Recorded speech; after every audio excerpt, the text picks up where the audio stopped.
This video isn't just a checklist of landmarks. It's how to feel Rome, their ancient wonders, quiet corners, and flavors you'll dream about long after you've left. We're Ro and Wish, and this is your first timer's guide to Rome, the way it's meant to be felt.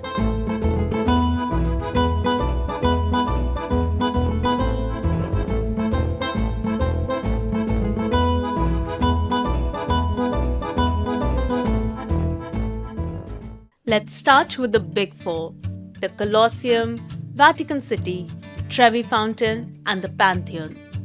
These are the heavyweights of Rome. Booking tickets in advance for the Colosseum and the Vatican museums is essential because lines can get overwhelming. We began with the Colosseum, booking a guided tour that included the Roman Forum and Palatine Hill. It cost a bit more, but the experience was well worth it. A guide added real depth. Without one, it's easy to walk past stories that shaped an empire. The Colosseum's scale and its brutal past are unforgettable.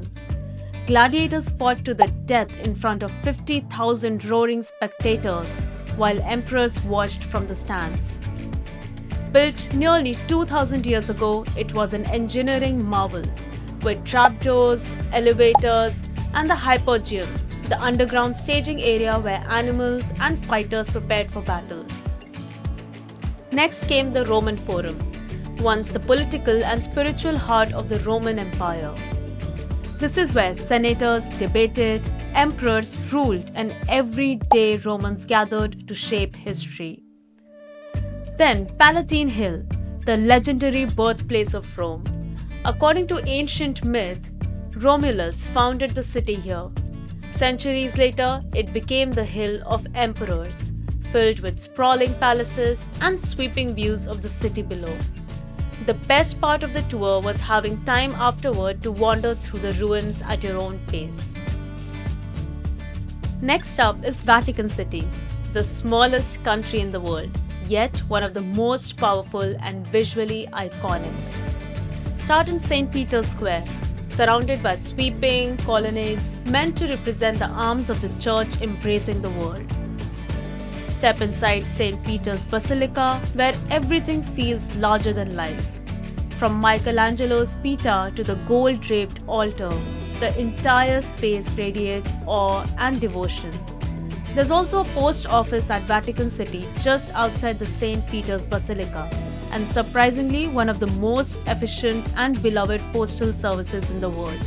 We could not resist the urge to send a letter to our loved ones. Just a short walk away, the Vatican museums stretch for over 7 kilometers, filled with treasures like ancient maps, intricate tapestries, and jaw-dropping sculptures. At the end of the journey lies the Sistine Chapel. Michelangelo's ceiling is powerful, vivid, and timeless. No cameras allowed, but the silence speaks louder than any photo. If you plan in advance and check through Vatican's calendar, you may also get lucky and see the Pope. Usually that is possible on Sundays at 12 p.m. or Wednesdays 9 a.m. Pro tip: book early, dress modestly, and go first thing in the morning to avoid the biggest crowds. Next, the Pantheon, a temple-turned church that blends religion, history, and genius architecture. Originally built to honor all Roman gods, it still holds a record for the largest unreinforced concrete dome in the world. And its center is the oculus, an open skylight where sunlight and rain pour in, a physical and symbolic link between heaven and earth. Converted into a church in the 7th century, the Pantheon survived where many ancient temples fell. Today it houses the tombs of Italy's kings and the legendary artist Raphael. Stepping inside is like entering a space where time folds in on itself. Ancient, sacred, and alive. And finally, the Trevi Fountain, the most famous fountain in the world. We went at midnight hoping for fewer people, but even then the crowds were out in full force. Still, it felt magical. Beyond the selfies and the coins, the Trevi is a symbol of Rome itself, dramatic, romantic, and eternal. Toss a coin, close your eyes, and join the centuries of dreamers who stood in that same spot under the Roman sky. When it comes to Roman comfort food, there's one trio that reigns supreme, the holy trinity of pasta. We're talking cacio e pepe, carbonara, and amatriciana. Simple ingredients, bold flavors, centuries of tradition in every bite. You will probably debate which one's your favorite, and that's half the fun. And when it comes to Roman style pizza, forget thick crusts. Here, it's thin, crispy, and made to be folded or torn with your hands. Grab a slice, find a bench, and eat like a local. Before dinner, do what the Romans do. Go out for an aperitivo. It's more than just drinks, it's a vibe and an opportunity to socialize.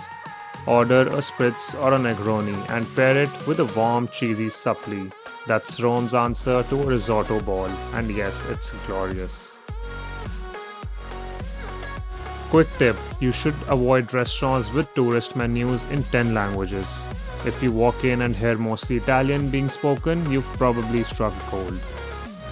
And for gelato, don't fall for that neon colored stuff piled sky high. Look for the word artisanal, which means original, and those simple metal tubs that say, "We take this seriously." The more muted and natural the colors are, the better it is. Now let's talk about where to eat. There's a ton of good restaurants in Rome and you cannot really go wrong. The best ones are the small family-run restaurants. You just have to make sure you avoid the tourist traps. Our go-to is the Google reviews, preferably 4.5 and above, and lots of good reviews.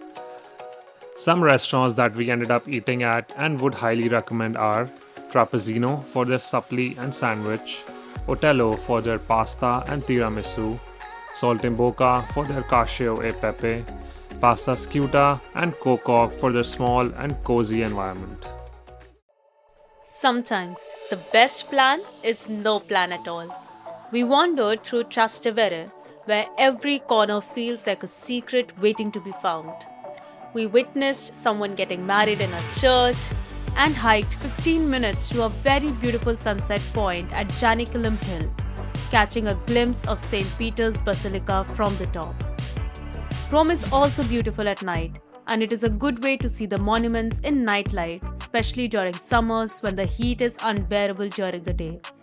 We saw all the big four monuments at night with hardly any tourists. After a dinner at Saltimbocca, we stumbled into Piazza Navona, a living canvas of Baroque beauty, always full of tourists admiring the beauty of the city.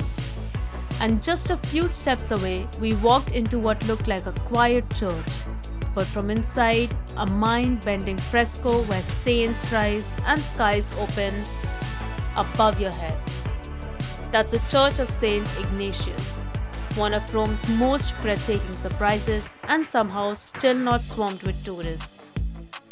Rome rewards the wanderer. When you stop rushing from one landmark to the next, that's when it shows you its soul. Rome is best explored on foot.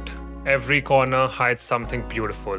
A hidden piazza, an ancient column, an authentic gelato, or a skyline surprise. Walking lets you see the magic between the landmarks. So wear comfortable shoes and let your feet guide you. If you have to cover long distances, public transport is a great choice as well. We use the local metro and buses multiple times, which use your phone's tap in to pay, so you don't need separate tickets. While you're busy enjoying all those dreamy pasta dishes around Rome, why not step into a Roman kitchen and try making it yourself? Join a pasta and tiramisu making class. It's hands-on, a little messy, and a whole lot of fun. You'll need roll, laugh, and maybe even make some new friends, both locals and fellow travelers. It's the perfect way to slow down for a few hours and get a real taste, literally, of the love and craft that goes into every plate of fresh pasta.